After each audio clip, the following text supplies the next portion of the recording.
Good evening. कैसे हैं आप सब? तो जी अभी रात के बजे हैं 10 और मैं और खुशी के पापा आए हैं मॉल। ये द्वारका में जो वेलकम होटल है उसके पीछे मॉल है। मुझे इस मॉल का नाम नहीं पता।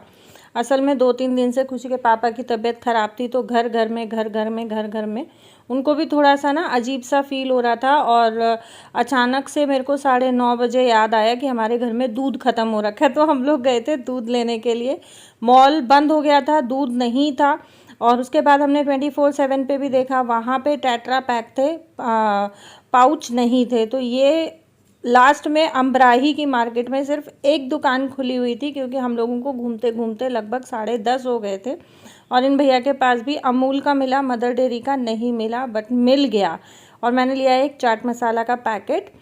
गुड मॉर्निंग, कैसे हैं आप सब? तो जी रात को मैंने बस इतना ही शूट किया, उससे आगे मैंने शूट नहीं किया, क्योंकि घर आके खाना खा के गए थे।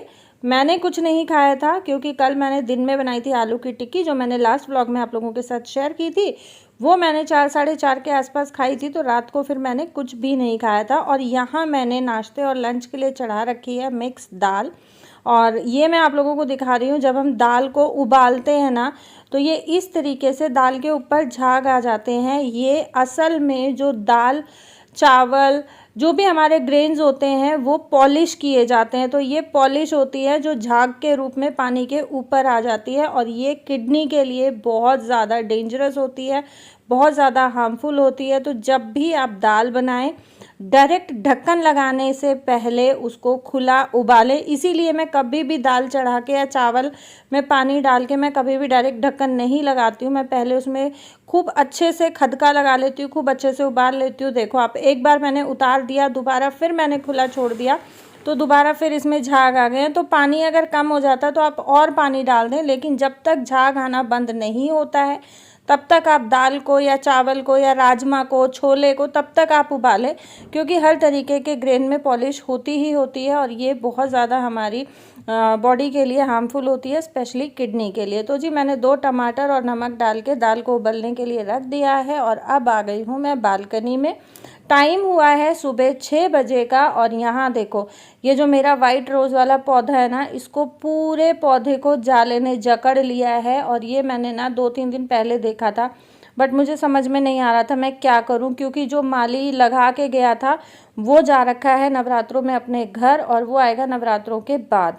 बहुत गंदे तरीके से इसमें जाला हो रहा था। मैंने उसको कॉल किया तो उसने बोला कि मैडम आप एक काम करो, किसी भी लकड़ी से या किसी भी चीज़ से उसके सारे पत्ते झाड़ दो और जाला हटा दो, नहीं तो पौधा ख़त्म हो जाएगा। बाकी मैं आने के बाद चेक कर लूँगा। तो बस मैं यहाँ पे यही कर रही हूँ, जो जो पौधों में के पत्ते सूख गए हैं वो पत्ते मैं झाड़ रही हूँ। और जो वाइट गुलाब है उसको मैंने बिल्कुल अच्छे तरीके से गंजा कर दिया है। पहले मैं सोच रही थी कि मैं ये सब आप लोगों को नहीं दिखाऊंगी, नहीं बताऊंगी, क्योंकि मेरे को ना आप लोगों में से बहुत लोगों को मेरे पौधे बहुत पसंद आए थे। वाइट गुलाब स्पेशली बहुत पसंद आया था। तो मुझे लग रहा था कि मैं आपको दिखाऊंगी तो शायद जिनको वो बहुत पसंद आया था उनको दुख होगा कि पौधा सूख गया, क्योंकि मेरे को खुद को बहुत दुख हुआ।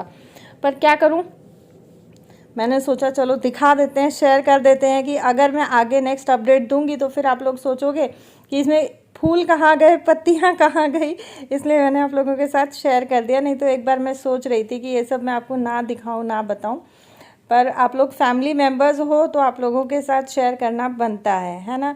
तो बस यहाँ पे सारे पौधों को मैंने, जो भी सूखे पत्ते थे वो झाड़ दिए। लाल गुलाब को भी मैंने पूरी तरीके से गंजा कर दिया, 2-4 पत्तियाँ बची हैं। और उसके जो पौधों में सूखी पत्तियाँ, गमलों में सूखी पत्तियाँ थी ना, वो भी मैंने सारी निकाल दी। और साथ साथ मैंने सारी मिट्टी को पेचकस के साथ मिक्स कर दिया। मैंने आप लोगों के साथ पहले भी शेयर किया था, मेरे पास खुरपी नहीं है, मैं पेचकस से ही करती हूँ। और बस ये जो सूखी सूखी पत्तियां हैं ये सारी की सारी ना स्टैंड के नीचे घुस गई हैं। तो अच्छे से मैं झाड़ू लगा दूंगी चारों तरफ से, गमले वगैरह हटा के, और स्टैंड दोबारा से रख के उसके ऊपर मैं गमले रख दूंगी। क्योंकि अगर मैंने इनको ऐसे ही छोड़ दिया ना तो ये सारे घर में उड़ती फिरेंगी। हवा चल रही है बाहर बहुत तेज़, और दिन में ना हम लोग चिक उठा देते हैं, क्योंकि अगर दिन में चिक नीचे करते हैं तो एक तो पौधों में धूप नहीं लगती है, दूसरा फिर रात को चिक उठानी भूल जाते हैं। एसी चलता है तो एसी यूनिट अंदर ही है, और वो एसी यूनिट की जो गर्म हवा आती है वो अंदर अंदर पूरा भपका बना देती है, और कंप्रेसर जलने का भी डर रहता है। तो जी यहाँ मैं आप लोगों को दिखा रही हूँ, ये जो मैंने दूसरा वाला गमला स्टैंड रखा हुआ है, ये एक्चुअली कोई स्टैंड नहीं है। ये जहाँ मेरा आरओ लगा हुआ है वहाँ पे ये बर्तनों का स्टैंड रखा हुआ था। इसमें 2 शेल्फ हैं प्लेट के, और एक शेल्फ है जिसमें ग्लास कटोरी रखे जाते हैं सीधे वायर का। तो ये ऐसे ही मैंने रखा हुआ था, उतरवा दिया था, तो ऐसे ही रखा हुआ था।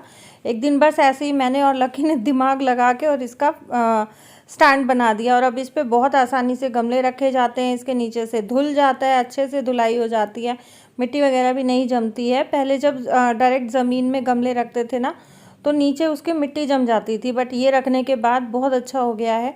और जगह भी मेरी थोड़ी सी ये है कि बच गई, जहाँ मैंने ये रख रखे थे किचन वाली बालकनी में जो स्टोरेज एरिया है वहाँ पे। तो जी मैंने बालकनी का काम ख़त्म किया, तब तक खुशी हो गई थी स्कूल के लिए रेडी। उसको मैं स्कूल छोड़ आई हूँ, और उसको स्कूल से छोड़ के आने के बाद मैं गई वॉक पे। मैंने अपनी एक्सरसाइज की, और एक्सरसाइज करने के बाद अब मैं आ गई हूँ दाल छौंकने के लिए। तो दाल मैं हमेशा छौंकती हूँ देसी घी में। जैसे ही घी गर्म हुआ मैंने हींग जीरा डाल दिया।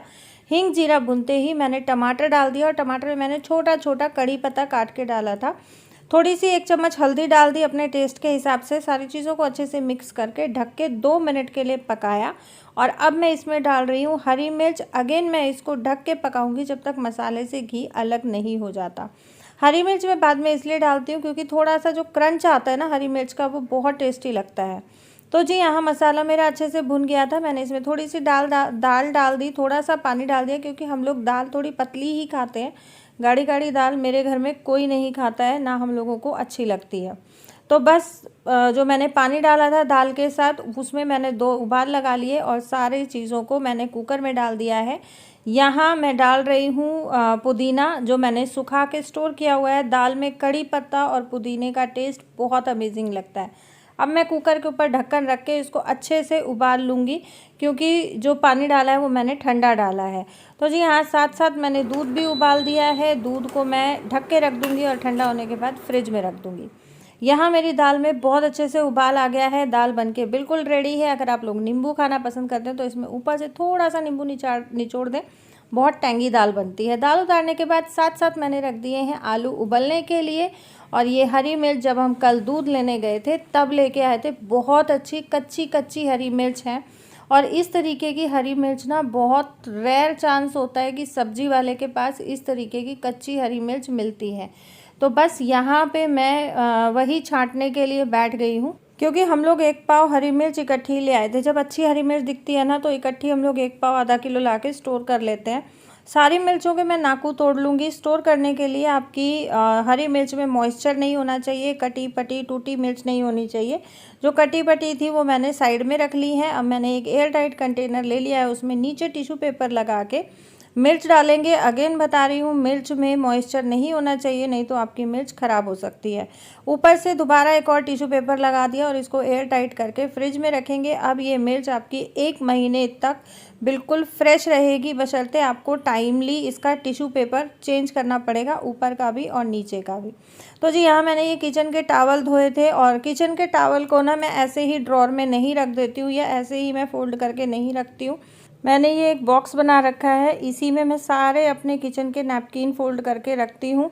इससे क्या होता है कि किचन नैपकिन्स में ना तो धूल मिट्टी घुसती है, और ये भी नहीं होता है कि सारे एक साथ यूज़ हो गए। एक यूज़ करती हूँ, एक ही निकालती हूँ, बाकी एज इट इज़ रहते हैं। तो जी यहाँ दोपहर का टाइम हो गया है, मैं जा रही हूँ खुशी को पिक करने के लिए। और ये देखो, हम लोग रेड लाइट पे खड़े हैं, और ये गाड़ी पूरी तरीके से एक्सीडेंट हुई पड़ी है। देखो, मतलब इतनी लापरवाही से लोग बाग ड्राइव करते हैं ना, बिल्कुल ये नहीं सोचते हैं कि किसी की जान चली जाएगी। ये साइड से ठुकी हुई है, इट मीन्स ये गाड़ी इन्होंने नहीं ठोकी है, ये कोई और ठोक के गया है। तो चलाने वालों को थोड़ा सा इतना ध्यान रखना चाहिए कि भाई अगलों की जान की भी कुछ कीमत है। तो चलो जी, इस वीडियो को करते हैं यहीं पे एंड। मिलूंगी आप लोगों से कल एक नई वीडियो के साथ। अगर ये ब्लॉग पसंद आया हो तो प्लीज़ लाइक और शेयर कर देना। चैनल सब्सक्राइब नहीं किया तो चैनल को भी सब्सक्राइब कर देना, ऑल नोटिफिकेशन वाली बेल आइकन के साथ। Thank you so much for watching.